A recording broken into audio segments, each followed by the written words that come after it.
လူကလွယ်ပြီးတော့မှချက်နဲ့ပါဝင်ပစ္စည်းတွေအားလုံးကိုချက်မဲ့ဦးထဲထည့်မယ်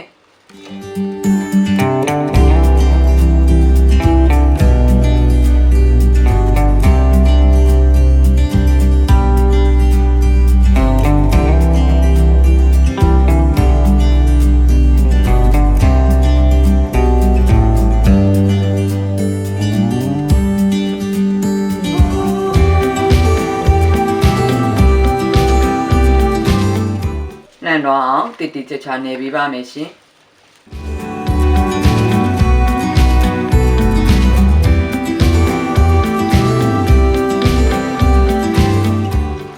နော်မီးတူပြင်းပြင်းလေးနဲ့လုံးဝကြောမယ်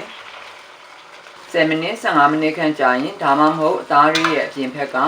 ကြက်တဲ့အယောင်ပြောင်းပြီးတော့မှကြက်သွန်တွေနွမ်းကြလာပြီဆိုဒီနွေးနှစ်ခဲထည့်ပေးမယ်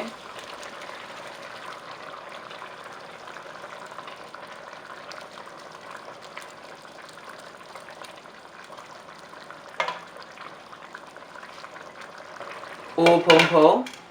မီးကိုအလေလက်လျှော့ပြီးတည်ထားပေးပါမယ်ရှင်30-35မိနစ်ခန့်တည်ပြီးရေတွေအတော်ကြီးခမ်းပြီးစီပြန်လို့နီးဖြစ်ပြီဆိုရင်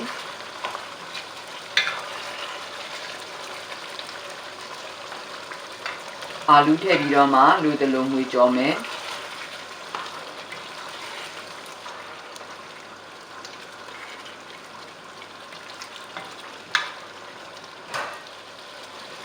5မိနစ်ခန့်ကြော်ပြီးပြီဆိုရင်တော့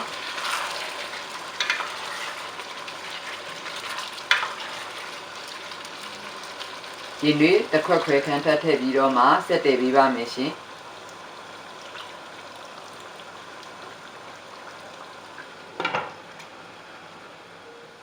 မိနစ်20ခန့်တည်ပြီးအသားတွေလည်းနူးအာလူတွေလည်းဤပြီဆိုရင်တော့အာလူဝတ်သားအချိုချက်လေး3ဆောင်ဖို့အတွက်အသင့်ဖြစ်ပါပြီ